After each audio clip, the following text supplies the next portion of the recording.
No hay nada peor en la vida de un ser humano que sacar de su corazón a Dios. El que vive la vida sin Dios no está vivo, está muerto. La vida humana sin Dios no es vida, es solo una existencia como la de una planta, la de un animal. Subsiste.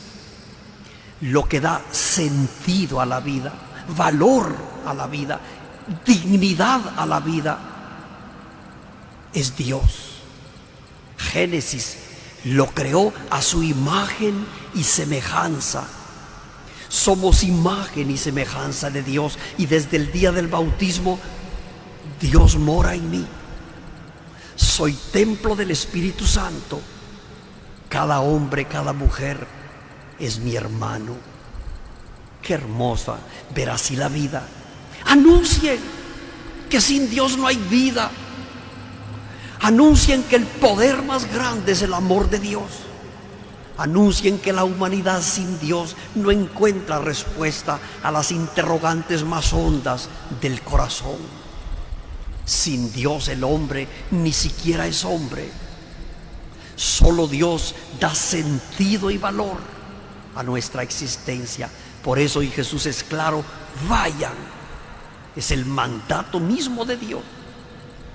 Y dice también hoy el evangelista que inmediatamente el Señor dice a sus apóstoles: y no estarán solos. Qué bonito, ¿verdad? Yo estaré con ustedes. Les daré signos para que su palabra esté acompañada de gestos concretos. Sí, porque la palabra sin hechos no tiene valor. La fe sin obras es muerta. Por eso Jesús los envía con el poder de hacer milagros. ¿Cuáles son los milagros? Arrojarán demonios en el nombre de Dios. Hablarán en otras lenguas en el nombre de Dios. Cogerán serpientes en sus manos, e incluso si bebieran un veneno mortal no les haría daño. ¿Cómo debe entenderse esto? Hoy hay un peligro. Muchos pretenden explicar la palabra de Dios como una forma de hablar, no como una realidad. Por ejemplo, algunos dicen: el paso del Mar Rojo es simbólico. El pueblo no atravesó el Mar Rojo, es una forma de hablar. Cuidado. Jesús no curó a ningún paralítico ni a ningún ciego. Es una forma de decir que Dios tenía poder. Cuidado. Y muchos pretenderán decir: estos milagros que menciona San Marcos no son reales, solo es una forma de hablar. Yo les aseguro que son reales. Los evangelios no mienten y dicen las cosas como son. No son una imagen de la verdad, son la verdad. Los apóstoles expulsaban demonios. Los apóstoles bebieron veneno y no murieron. Los apóstoles tenían el poder de comunicarse a todos los hombres y en todas las lenguas. En Hechos de los Apóstoles leemos que cuando vino el Espíritu Santo, Pedro se llenó del Espíritu de Dios, abrió las puertas del cenáculo, habló sobre Cristo muerto y resucitado con una fuerza tan grande que se convirtieron miles de hombres y mujeres con una sola predicación de Pedro. Y dice Hechos de los Apóstoles que habiendo hombres de múltiples lenguas distintas, todos entendieron la palabra de Pedro. Es un milagro. Por eso dice hoy el Evangelio: harán milagros. Milagro quiere decir algo que no tiene explicación humana. El que está lleno de Dios y ha sido enviado por Dios no debe dudar y no debe tener miedo. También Él hace milagros. Los milagros más grandes que hay, ¿cuáles son? Son dos. Que en cada Eucaristía Jesús se haga presente en la hostia y en el vino con su cuerpo, su sangre, su alma y su divinidad. Es el milagro más grande y se realiza en cada Eucaristía, pero el mundo no cree. Por eso no está llena la catedral. Si el mundo creyera, habría cola para entrar a misa, pero el mundo no le cree a Dios.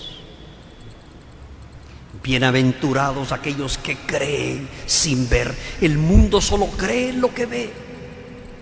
La fe se debilita.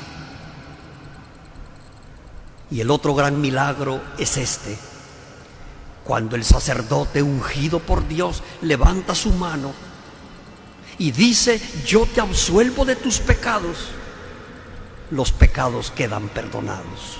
¡Qué milagro de amor! ¡Qué milagro de amor!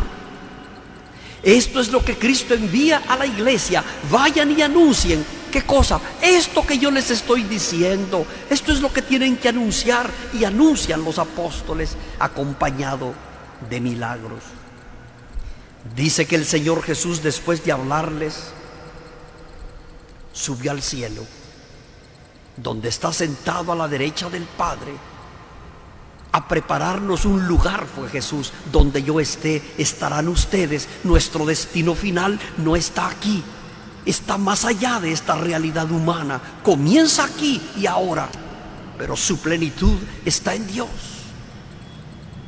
Vivimos para Dios, vivamos para Dios, busquemos a Dios.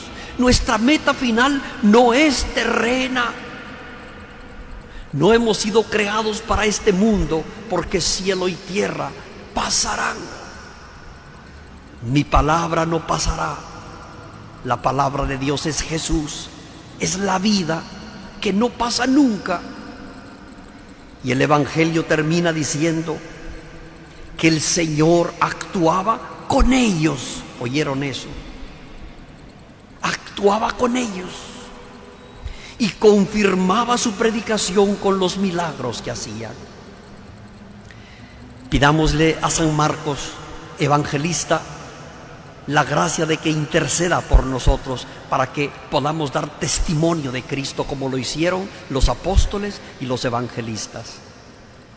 San Marcos no fue de los 12, fue el secretario de San Pedro, el primer papa, y también fue discípulo de Pablo. Qué dichoso Marcos, que conoció a estos pilares de la iglesia, Pedro y Pablo. Marcos escribió uno de los 4 evangelios, por cierto el más antiguo, entre los años 40 y 50 después de Cristo. Es el primer evangelio que se escribió. Mateo y Marcos bebieron, Mateo y Lucas bebieron del evangelista San Marcos. Y posteriormente, en los años 95-100, se escribió el último evangelio, el de San Juan. San Pedro llama a Marcos mi hijo. Es la primera lectura de hoy y la primera carta de Pedro. Le saluda mi hijo Marcos.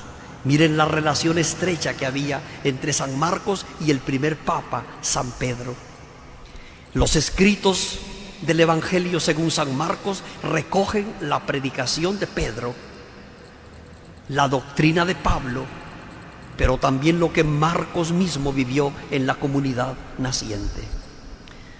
San Marcos fundó la comunidad de fe en Alejandría y está sepultado en Venecia, en Italia, donde se venera su cuerpo en la formidable basílica de San Marcos.